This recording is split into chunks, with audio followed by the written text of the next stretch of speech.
नमस्कार, welcome to एडुस्थली। गृह कारा एवं आपदा प्रबंधन विभाग झारखंड सरकार द्वारा जेएसएससी की ऑफिशियल वेबसाइट पर आपको झारखंड कक्षपाल प्रतियोगिता परीक्षा 2025 नियमित और बैकलॉग वाली वैकेंसी का विज्ञापन आप देख सकते हैं जेएसएससी की ऑफिशियल वेबसाइट पर। परीक्षा शुल्क आपकी 100 रुपये रखी गई है मात्र। जैसा आप जानते हैं कोई भी परीक्षा जेएसएससी का 100 रुपये ही आवेदन शुल्क लगता है, और जो झारखंड राज्य के SC ST हैं उनके लिए परीक्षा शुल्क मात्र 50 रुपये है। अब देखिए कितनी सीट्स आई हैं। देखिए इसमें रेगुलर वाली वैकेंसी है और एक है आपकी बैकलॉग। तो रेगुलर वाली वैकेंसीज में आपकी जो पुरुषों के लिए कक्षपाल का पद है वो है टोटल 1634, जिसमें एक्स सर्विसमैन के लिए भूतपूर्व सैनिकों के लिए 165 पद, होमगार्ड के लिए 413, गृह रक्षकों के लिए और अन्य अभ्यर्थियों के लिए 1056 पद है। तो जो ओपन बहाली है वो 1056, जो ना कि होमगार्ड है ना ही आपका भूतपूर्व सैनिक है। तो जो जनरल कैंडिडेट्स जो फाइट करेंगे, बच्चे जो अभी एग्ज़ाम की तैयारी कर रहे हैं, तो उनके लिए 1056 सीट आई है मेल में। और फीमेल में टोटल जो सीट्स है वो 64 है, जिसमें भूतपूर्व सैनिकों के लिए 8 सीट है और गृह रक्षकों के लिए 20 सीट और अन्य अभ्यर्थियों के लिए 36 सीट। तो 36 सीट्स में बेसिकली आपकी फाइट होगी जो फ्रेश कैंडिडेट हैं। और बैकलॉग वाली वैकेंसी आप देख लीजिए। कक्षपाल पुरुष में बैकलॉग में 19 सीट्स आई हैं और कक्षपाल महिला बैकलॉग में टोटल 16 सीट्स आई हैं। देखिए गृह रक्षक के वैसे जवानी फॉर्म भर पाएंगे जिनका पंजीकरण के पश्चात जिन्होंने 3 वर्षों की अवधि एवं कम से कम 6 माह की सक्रिय सेवा पूर्ण कर ली हो।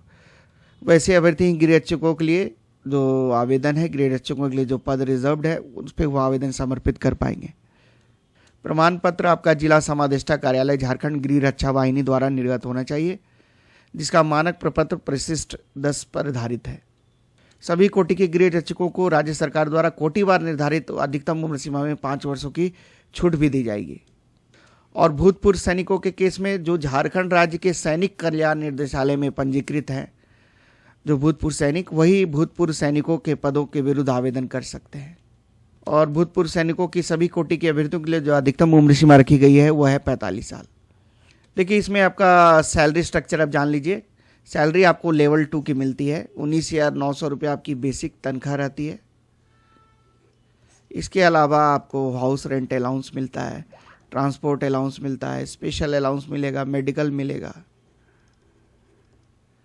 स्पेशल अलाउंस में वर्दी भत्ता ये सारी चीज़ें मिल सकती है आपको, लेकिन ये तो कंफर्म है HRA, TA, मेडिकल और डियरनेस अलाउंस। जो यहाँ तक योग्यता की बात रही तो कोई भी 10वीं उत्तीर्ण कैंडिडेट इसमें फॉर्म भर सकता है। तो मात्र अब मैट्रिकुलेशन की डिग्री इसमें मांगी गई है। और जो डिग्री है आपको ऑनलाइन आवेदन करने की अंतिम तिथि तक आपके हाथ में होनी चाहिए आपकी डिग्री। देखिए इसमें कुछ शारीरिक मापदंड भी रखा गया है। तो हाइट और चेस्ट का पैमाना है। तो मेल कैंडिडेट्स के लिए अनरिजर्व्ड, EWS, OBC, BC1 और BC2 के लिए जो मिनिमम हाइट मांगी गई है वो 160 सेंटीमीटर और सीना फुलाकर 81 सेंटीमीटर। SC ST के लिए मिनिमम हाइट 155 सेंटीमीटर मांगा गया है और सीना फुलाकर 79 सेंटीमीटर। वही कक्षपाल महिला के लिए, सभी कोटि की महिलाओं के लिए जो मिनिमम हाइट मांगी गई है वो 148 सेंटीमीटर और उनके लिए चेस्ट का कोई पैमाना नहीं है महिलाओं के लिए। शारीरिक दक्षता परीक्षा भी करवाई जाएगी। देखिए महिलाओं को 1600 मीटर दौड़ लगाना होगा 10 मिनट में। वहीं पुरुषों के लिए 1600 मीटर का दौड़ ही पूरा करना है, बट इन्हें समय जो है वो कम दिया जाएगा। इन्हें मात्र 6 मिनट का समय दिया जाएगा। जहाँ तक उम्र सीमा की बात रही तो देखिए जो कट ऑफ डेट आपका रखा गया है वो 1/8/2025, इसी के संदर्भ में आपकी उम्र की गणना की जाएगी। न्यूनतम 18 वर्ष मांगा गया है और अधिकतम वो उम्र के बारे में बता दूं, अनरिजर्व्ड EWS मेल के लिए 25 साल, गृह रक्षकों के लिए 30 साल, भूतपूर्व सैनिक के लिए 35 और सहायक पुलिस के लिए 35 वर्ष।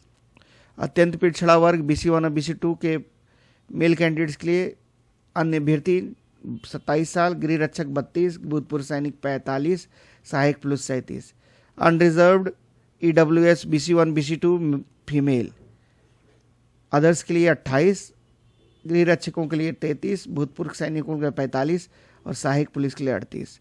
SC ST मेल या फीमेल कुछ भी हो उनके लिए जो अपर एज लिमिट है 30 साल, अन्य अभ्यर्थियों के लिए और गृहरक्षकों के लिए 35 वर्ष, भूतपूर्व सैनिकों के लिए 45 और सहायक पुलिस के लिए 40 वर्ष।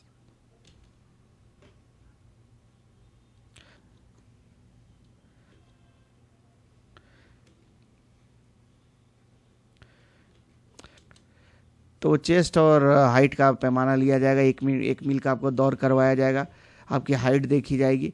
ये परीक्षा आपकी क्वालिफाइंग नेचर की होगी, इसमें कोई अंक आपको नहीं दे होगा, बट इसको क्वालिफाई करना अनिवार्य है आपके लिए। जो दौड़ का समय दिया गया है महिलाओं को, पुरुषों को, उस निश्चित समय अवधि में आपको दौड़ पूरी कर लेनी है, और जो चेस्ट का पैमाना मांगा गया है उस पैमाने पर आप खड़े उतरने चाहिए। फिर आप लिखित परीक्षा के लिए बुलाया जाएगा। फिर लिखित परीक्षा और आपका फिर शारीरिक दक्षता परीक्षा में जो फिजिकल टेस्ट और रिटन एग्जामिनेशन में जो क्वालिफाई कर लेंगे उनका फिर बाद में मेडिकल होगा। राज्य सरकार द्वारा जो गठित चिकित्सीय बोर्ड होगी, मेडिकल बोर्ड, उसमें आपको सफल होना, जो चिकित्सीय जांच है आपका, उसमें आपको सफल होना अनिवार्य होगा। जैसे कि आपको कलर ब्लाइंडनेस नहीं होना चाहिए, नॉक डिजीज नहीं होनी चाहिए, हाइड्रोसिल की शिकायत नहीं होनी चाहिए, ये सारी चीज़ आपकी विजिबिलिटी अच्छी होनी चाहिए, फिजिकली साउंड होने चाहिए, मेंटली साउंड होनी चाहिए, ये सारी चीज़ें आपकी होगी। आपका ईसीजी करवाया जाएगा, आपकी आंख की जांच करवाई जाएगी, आप HIV पॉजिटिव नहीं होनी चाहिए, ये सारी चीज़ें देखी जाएगी। परीक्षा अगर अलग अलग शिफ्ट्स में होती है तो आपका नॉर्मलाइजेशन की भी प्रक्रिया आपको अपनाई जाएगी। देखिए, परीक्षा आपकी एक ही चरण में होगी, ऑब्जेक्टिव नेचर का एग्ज़ाम होगा।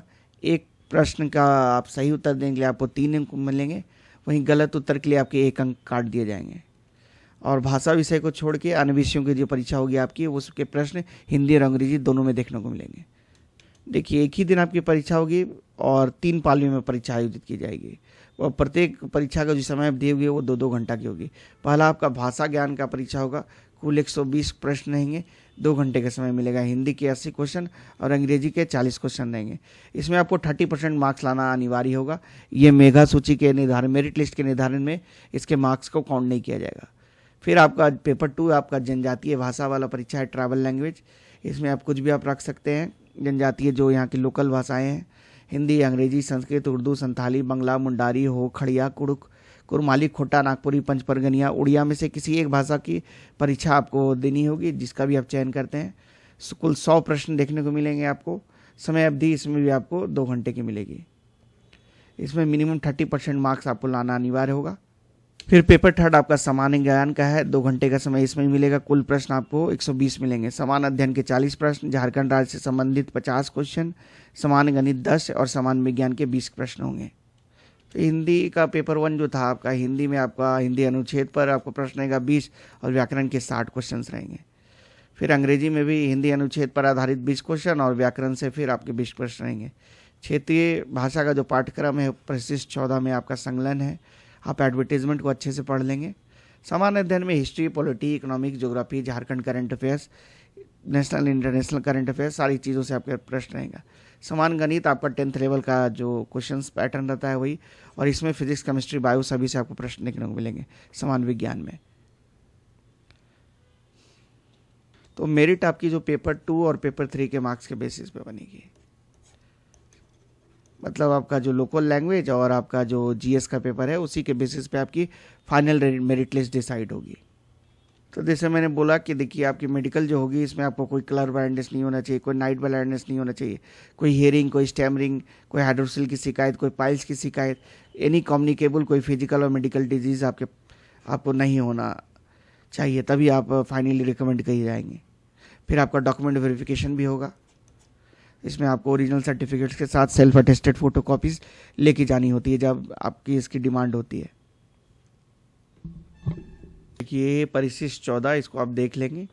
इसी में आपका सारा विषय का आपका सिलेबस डिटेल में दिया हुआ है। कुरमाली, हिंदी, खोटा, खड़िया, सारे का आपका सिलेबस डिटेल में दिया हुआ है। इसको आप अच्छे से ध्यानपूर्वक पढ़ लेंगे। आप अपना विषय जो भी चयन करते हैं। तो बेसिक डिटेल्स इस वैकेंसी के बारे में यही था। 7 नवंबर से आपका ऑनलाइन आवेदन स्टार्ट हो रहा है, ये आप ध्यान रखेंगे। 8 दिसंबर तक आप फॉर्म भर पाइएगा। 10 दिसंबर तक पेमेंट का डेट है, और 11 से 13 दिसंबर अगर कोई गलती हो गई तो आप उसमें सुधार कर पाइएगा। तो बहुत ही सुनहरा मौका है इस वैकेंसी में आपको सरकारी नौकरी का प्राप्त करने का। परमानेंट जॉब है ये, तो आप अच्छे से इसकी तैयारी में लग जाएं। बाकी अभी भी अगर कोई डाउट्स है तो आप कमेंट सेक्शन में पूछ सकते हैं, और अगर आप चैनल पे पहली बार जुड़े हैं तो चैनल को सब्सक्राइब अवश्य कर लें। वीडियो को देखने के लिए आप सबको धन्यवाद। जय हिंद, जय भारत।